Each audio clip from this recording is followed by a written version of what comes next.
বেশ কিছুদিন ধরে শরীরের অবস্থা খুব একটা ভালো যাচ্ছে না। ঠান্ডা, কাশি এগুলো আমাকে বেশ ভোগাচ্ছে। আশা করছি তোমরা আমার ভয়েস শুনেই বুঝতে পারবা।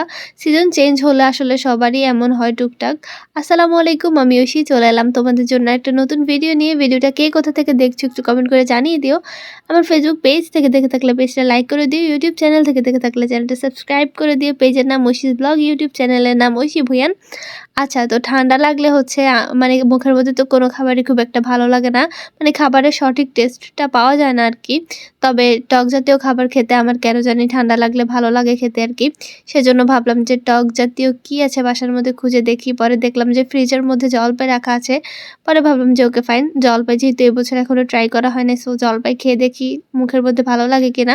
পরে ভাবলাম যে একদম লবণ মরিচ দিয়ে খেতে তো ভালো লাগবে না। আমি একটু লবণ মরিচটাকে সুন্দর মতো মাখিয়ে নিই, তারপর হচ্ছে খেলে হয়তো ভালো লাগবে। আমি এটা কোনো ভিডিও দেখে ট্রাই করছি না, জাস্ট আমার মন করা আরকি। বাসার মধ্যে যে জিনিসগুলো ছিল সেগুলো একসাথে নিয়ে মাখিয়ে নিয়েছি আরকি। যেমন এখানে আমি লবণ, শুকনা মরিচ আর নরমাল যে মরিচের গুঁড়াটা হয় ওটা, আর হচ্ছে চিনি দিয়ে আর একটু সরিষার তেল দিয়ে সুন্দর মতো এটাকে মাখিয়ে নিয়েছিলাম আরকি।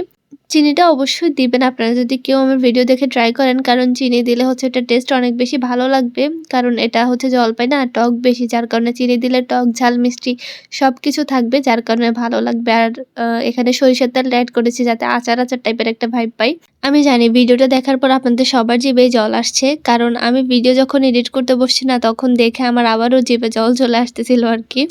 তো সেজন্যই বলছি আপনারা কেউ নজর দিবেন না, এমনি শরীরটা ভালো না, তারপর আবার নজর দেওয়ার পর যদি আমার পেট খারাপ হয় তাহলে সেটার দায়ভার কিন্তু একদমই আপনাদের উপর থাকবে। সো আপনাদের যাদেরই মন চাইবে খেতে আপনারাও বাসায় বানিয়ে খেয়ে ফেলবেন, তাহলে আর আমার পেট ব্যথা করবে না আরকি। আচ্ছা, তো এই যে দেখেন আমি সুন্দর মতো এগুলোকে মাখিয়ে খাচ্ছিলাম। আর আপনারা যদি টক জাতীয় খাবার ছাড়া অন্য কোনো কিছু দিয়ে হচ্ছে এরকম মরিচ দিয়ে খেতে চান, মানে এইভাবে মরিচ বানিয়ে, তাহলে সেটার সাথে অবশ্যই টক জাতীয় কিছু অ্যাড করবেন। লেবু বা তেঁতুল অ্যাড করে দিবেন টক জাতীয় খাবার না হলে। এটা যেহেতু জলপাই খাচ্ছি আমি, সেজন্য হচ্ছে আমি ওরকম কিছু অ্যাড করি নাই।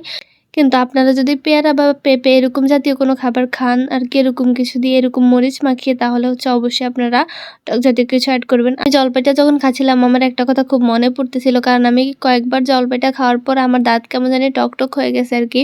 তো তখন আমার মনে হলো যে একটা সময় ছিল যখন লবণ মরিচ ছাড়াও হচ্ছে টক জাতীয় খাবার খেয়ে ফেলতে পারতাম। জলপাই বলেন, চালতা বলেন, মানে লবণ মরিচও লাগতো না তখন। বড়রা বলতো কিভাবে খাও এভাবে, দাঁত টক হয় না? তো আমি বলতাম যে তখন দাঁত আবার কিভাবে টক হয়। আর এখন আমি একটু খাওয়ার পরে হচ্ছে আমার দাঁত টক হয়ে গিয়েছে আরকি। তো তারপর ভাবলাম যে আমি জলপাইটাকে একটু মাখিয়ে খেয়ে দেখি কেমন লাগে এই মরিচগুলা দিয়ে। যেহেতু আমার জলপাইগুলো একটু পাকা ছিল, আর আপনারা চাইলে কিন্তু সিদ্ধ করে হচ্ছে এভাবে মাখিয়ে খেতে পারেন। আর আজকের ভিডিওতে আমার ভয়েস একদম ইগনোর করবেন, কারণ আমার ঠান্ডা লেগে আছে, যার কারণে ভয়েসের অবস্থা খুবই বাজে, সো ওটাকে আপনারা ইগনোর করেন। আজকের ভিডিও পর্যন্তই, সবাই ভালো থাকবেন এবং আমার জন্য দোয়া করবেন আমি যেন তাড়াতাড়ি সুস্থ হয়ে যাই। আসসালামু আলাইকুম, দেখা হবে নতুন কোনো ভিডিওতে ইনশাল্লাহ।